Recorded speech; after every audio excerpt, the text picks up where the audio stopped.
Alright guys, welcome back to the channel, and this is lesson 2 with the Sky Police. This lesson is getting used to your user interface, and let's just go through it real quick.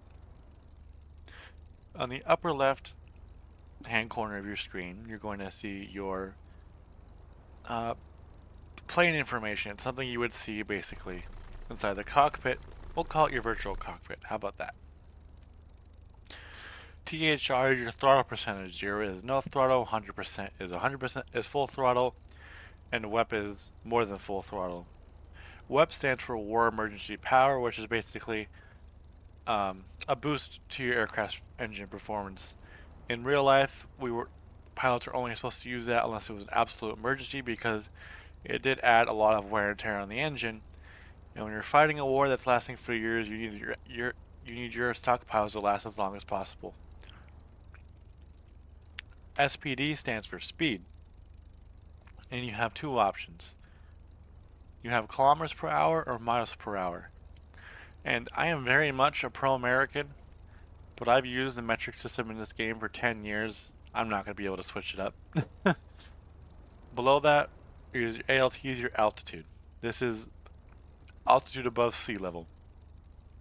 And I want you to notice that even though I'm not in the air, I am sitting at 72 meters. And I want you to keep this in mind when you're flying. On certain maps, the airfield is higher than others. Some maps have a 1,000 meter altitude airfield. Some maps have a 0. Really depends on the map. But just know that if your engine is geared more towards lower altitude, you're going to do better in your aircraft performance department on a map that has a lower starting altitude than a map with a higher one. Map with a higher one, if your aircraft is built more for high altitude, you're going to do a lot better. Below that, in MG, in this instance, is your gun ammo count. This Spitfire has 8 7.7 machine guns, and that's what MG stands for, is machine guns, with 2,800 rounds. Now, you don't have 2,800 rounds per gun, you have 2,800 rounds between 8 guns. So if I just tap fire real quick, now it's 2,792. Between 8 guns, and I shot once. There you go. Sometimes a lot of aircraft that have cannons will have CNN for cannon. And if they have both machine guns and cannon, they'll have both of these markers on there with their ammo counts. Below that is fuel. And your fuel rate, how much time you have fuel left, English. And your fuel drainage rate will change depending on your throttle position, such as if you're at 0% throttle, 30%, 60%, then 100. And some aircraft, on WEP specifically, use a lot more fuel than others. For example, the Griffins and the Spitfires just chug fuel when on WEP, but on 100% they're not too bad at all. Now, jet afterburners, you're just dumping fuel, dumping fuel, dumping fuel, so your fuel counter is going to go a lot faster with WEP on than without. And below that, you have oil and water, the current temperatures. And it's just temperature of your engine. If they get too hot, they will change colors. The first stage is a light yellow, then a dark orange, then a red. And if you're in red for too long, it'll start blinking and flashing. And eventually, if you do not listen to this warning, your engine will start braking, and braking quickly. Your engine can also be damaged by enemy fire. Your cooling systems can also be damaged by enemy fire, so keep that in mind. If you get hit, make sure your oil and water temperatures are staying stable. Otherwise, I would suggest RTBing if you're able to. The reason there's a 1 next to oil and water is because the aircraft only has one engine. For example, if I were in a B-17, it would say oil 1, 2, 3, and 4, because there's 4 engines. Now, we're going to skip to the center of the screen, where my main icon, my main cursor is. The circle one that I'm moving right now, your camera does follow it. But it's not quite 100% a representation of what you're doing. It's basically more turn camera and tells the plane where to go.